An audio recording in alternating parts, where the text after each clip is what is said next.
Assalamualaikum warahmatullahi wabarakatuh. Perkenalkan, nama saya Yusma Linda. Saya Ubed Maulana. Saya Putri Mulyani. Saya Auliana Fitria. Saya Tiara Yuandira YS. Kali ini kami akan mensajikan konsep ajaran dari Lao Tzu. Berikut videonya. Menjelaskan mengenai sebuah ajaran kepercayaan kebatinan dari Cina, yaitu Taoisme. Taoisme merupakan sebuah konsep ajaran kebatinan yang berasal dari Cina, yang mana Taoisme itu artinya adalah sebuah jalan. Menurut salah satu tokoh Taoisme di Indonesia, Tao itu tidak memiliki bentuk dan rupa, bisa beradaptasi dengan apapun, bisa beradaptasi dengan siapapun dan dengan zaman apapun. Tao itu bersifat abadi. Tao itu maha besar dan maha kecil. Kita sebagai umat muslim mengetahui maha besar itu karena keagungannya. Namun di ajaran Tao ini juga maha kecil. Artinya mereka mengatakan bahwa tidak mungkin ada sesuatu yang besar kalau tidak ada sesuatu yang kecil. Tao itu adalah zat yang menciptakan langit dan bumi, melahirkan makhluk. Lao Tzu sebagai orang yang mengajarkan Tao pertama kalinya, bisa disebut filsufnya orang Taoisme atau mungkin juga nabinya orang Taoisme, mengatakan bahwa terlalu besar jika Tuhan disematkan dalam suatu nama, maka disebut aja Tao dengan Tao secara harfiah yang artinya tadi yaitu sebuah jalan. Taoisme memahami Tuhan sebagai zat yang tidak bisa ditangkap dan tidak bisa didefinisikan. Dalam mukodimahnya Tao Te Ching disebutkan bahwa Tao adalah zat yang diagungkan, sesuatu yang maha halus, dan bila sesuatu itu dapat ditangkap pengertiannya, maka ia bukanlah Tao yang sebenar-benarnya. Karena sifat Tao itu transendental, maka Tao merupakan dasar dari segala yang ada. Taoisme itu beribadah di kelenteng. Nah, Taoisme sendiri itu berasal dari Cina, yang mana tokoh pertama atau peletak dasar ajaran Taoisme adalah Yang Zhu, kemudian dipopulerkan oleh Lao Tzu. Menurut tradisi kepustakaan Cina, Lao Tzu disebut sebagai pendiri Taoisme atau filsuf dari Taoisme itu sendiri. Kemudian yang meneruskan ajaran Taoisme adalah Zhuangzi, murid pertama dari Lao Tzu. Tradisi kebatinan Tao bermula dari kepercayaan perdukungan Cina kuno. Pada zaman Cina kuno, mereka mempercayai arwah leluhur mereka di provinsi Honan, tempat kelahiran Lao Tzu. Perdukungan sangat berpengaruh besar pada kepercayaan dan praktik budaya masyarakat Cina. Masyarakat Cina kuno mempercayai adanya arwah leluhur yang diyakini akan memberikan keselamatan.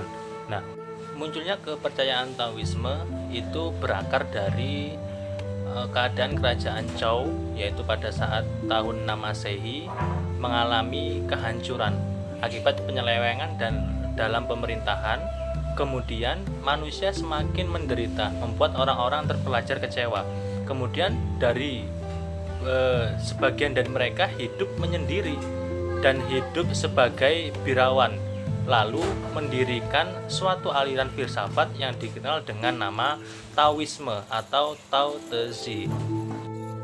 Kemudian ada materi tentang konsep harmoni dalam filsafat Cina. Harmoni merupakan sebuah jalan tengah antara dua ekstrim. Dalam filsafat Cina, keseimbangan dan keharmonisan secara terperinci terdapat dalam mazhab Yin dan Yang, atau bisa disebut dengan filsafat Yin dan Yang. Ajaran ini muncul pada zaman klasik, yakni sekitar 600-200 sebelum Masehi, ketika ketiga ajaran besar Taoisme, Konfusianisme, dan Buddhisme lahir dan berkembang. Ada juga istilah dari bahasa Cina ini, Yin dan Yang, mengacu pada dua prinsip atau daya, adalah kekuatan positif yang merupakan faktor kreatif dalam hidup. Dia sendiri merupakan faktor yang lebih pasif dan represif. Melalui interaksi kedua kekuatan ini terjadilah proses alamiah, prinsip pasif dan aktif dari alam raya atau kekuatan yang bersifat kewanitaan. Negatif dan kekuatan jantan, positif yang selamanya bertentangan namun sekaligus melengkapi. Yang dan yin diungkapkan dalam langit dan bumi, pria dan wanita, kehalusan dan kekerasan, baik dan buruk, putih dan hitam, atas dan bawah, besar dan kecil, kehidupan dan kematian, kemajuan dan kemunduran, cinta dan benci, dan semua objek, kualitas, situasi, dan hubungan yang dapat dipikirkan. Kemudian ada rasa harmonis, merupakan ciri paling khas dari psikologi Asia. Ia menjelaskan nilai-nilai berharga yang timbul dari padanya itu, tetapi sekaligus menjelaskan kelemahan-kelemahan yang ada. Di satu pihak, mereka ini ramah, baik hati, bijak, kemudian menghargai dan mempertimbangkan orang lain. Mereka ini ingin hidup akrab bersama keluarga, kenalan, dan tetangga mereka. Kadang-kadang mereka rela melepaskan semua demi menjagakan hubungan baik itu. Hubungan antara mereka dan hal-hal yang berkaitan dengan itu harus kelihatan dan harmonis, tetapi di lain pihak hidup mereka yang tidak menunjukkan perasaan yang sebenarnya. Kemudian ada juga materi tentang konsep toleransi dalam filsafat Cina. Dalam filsafat Cina, toleransi ini sangat dijunjung tinggi. Segala sesuatu adalah baik. Apa yang wajar alami adalah baik. Keinginan adalah hal yang wajar. Kepuasan juga adalah hal yang wajar. Kekecewaan juga adalah hal yang wajar. Oleh karenanya, manusia dinasihati untuk tidak merangsang keinginan yang tidak dimiliki dan juga tidak menindas keinginan yang dimiliki. Ambisi janganlah dianjurkan dan jangan pula dimusuhi. Segala sesuatu mempunyai jalannya. Alam semesta sebagai suatu keseluruhan juga mempunyai jalannya. Jalan setiap individu adalah kodratnya, jalannya. Kemudian hukum perkembangannya dan segala keseluruhannya. Orang Cina ini menjunjung tinggi keterarahan pada waktu sekarang. Waktu sekarang adalah baik. Apapun yang wajar atau alami adalah baik. Setiap waktu sekarang ini adalah baik. Menurut kemampuannya menjadi baik. Tidak akan dapat menjadi lain dari apa adanya sekarang.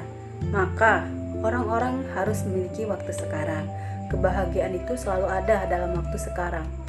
Oleh karena itu, seseorang tidak perlu terburu-buru dalam mengejar sebuah kebahagiaan.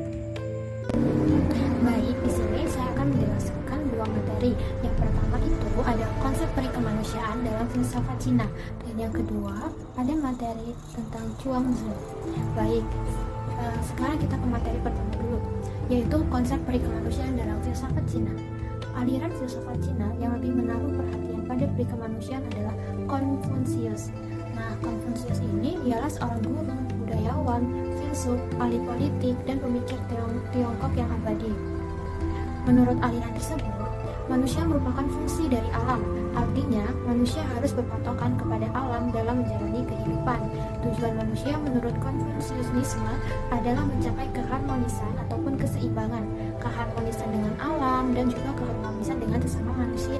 Nah, teman-teman, dalam aliran ini ada 3 pokok ajaran. Yang pertama itu setiap manusia memiliki yin, yang berarti setiap manusia harus memiliki keluhuran budi, cinta, dan kemanusiaan dalam dirinya. Nah, orang yang memiliki yin ini senantiasa akan bersedia mengorbankan dirinya untuk menjaga keseimbangan dirinya dan orang lain. Di dalam masyarakat, orang yang memiliki yin ini terlihat sebagai orang yang ulet, rajin, dan suka bekerja. Begitupun di kehidupan sebagai individu, orang yang memiliki yin terlihat sebagai orang yang ramah, tidak mementingkan diri sendiri, dan merasakan penderitaan orang lain. Ajaran yang kedua, yaitu untuk menjaga keseimbangan, manusia harus menjaga 5 hubungan timbal balik, yaitu hubungan antara raja dan hamba, ayah dan anak, kakak dan adik, suami dan istri, serta teman dan teman. Lalu, pokok ajaran yang ketiga, yaitu konsep pembentukan nama-nama. Maksudnya gimana sih? Nah, Konfusius dulu itu hidup pada masa Cina dalam ketidakteraturan, degradasi moral, dan anarki intelektual. Nah, suatu ketika seorang muridnya bertanya, apa yang akan Konfusius lakukan jika Konfusius memerintah negara?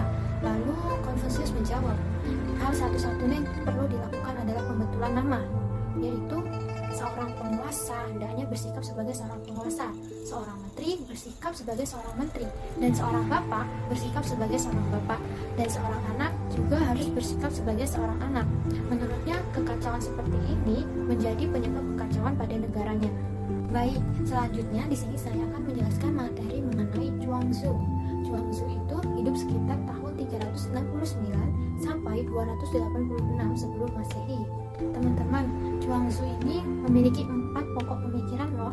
Yang pertama yaitu jalan mencapai kebahagiaan. Nah, kebahagiaan menurut Chuangzi itu dapat dicapai dengan cara tidak melawan kodratnya masing-masing. Karena manusia satu dengan yang lainnya tidak sama. Mengikuti hal yang bersifat kodrat merupakan sumber seluruh kebahagiaan dan kebaikan, sedangkan mengikuti hal yang bersifat manusiawi merupakan sumber seluruh kepedihan dan keburukan. Lalu yang kedua, ada pemikiran mengenai sumber ketidakbahagiaan. Sumber ketidakbahagiaan ini adalah ketakutan terhadap kematian dan kecemasan datangnya kematian. Tetapi sumber ketidakbahagiaan itu dapat dikurangi jika kita memahami secara penuh sifat kodrat dari segala sesuatu. Lalu pemikiran yang ketiga, yaitu cara mencapai kebahagiaan mutlak. Gambaran manusia yang telah mencapai kebahagiaan yang bersifat mutlak ialah manusia yang sempurna, manusia spiritual, dan seorang manusia bijaksana yang sesungguhnya. Bagi Chuangzi, manusia bijaksana tidak memerlukan jabatan, tidak perlu dikenal orang lain, dan tidak perlu memamerkan kemampuan diri sendiri atau tidak perlu untuk dikenal orang lain. Dan pemikiran yang terakhir, ataupun pemikiran keempat dari Chuangzi, yaitu filsafat politik. Chuangzi berpandangan bahwa ia menolak sistem pemerintah ataupun politik karena undang-undang ataupun hal pemerintah itu memerintah manusia, membuat manusia menjadi sebuah patung yang tak bisa melakukan sesuatu. Nah, kebebasan manusia akan terganggu dan juga tidak berkembang dan menjadi tidak bahagia. Konsep Yin Yang. Di dalam ajaran agama Tao terdapat sebuah teori yaitu Yin dan Yang. Konsep Yin dan Yang dilambangkan dengan warna hitam dan warna putih. Di dalam warna hitam terdapat titik putih, dan di dalam warna putih terdapat pula titik hitam. Yin dan Yang dapat diartikan bahwa di dalam dunia ini tidak ada kesempurnaan. Di dalam hal yang buruk pasti terdapat titik putih berupa kebaikan. Begitu pula sebaliknya. Di dalam hal yang terlihat baik, pasti terdapat titik hitam di dalamnya. Ketika kedua warna ini digabungkan, maka akan tercipta sebuah keseimbangan dan kesinambungan. Sifat manusia dikelompokkan menjadi Yin dan Yang.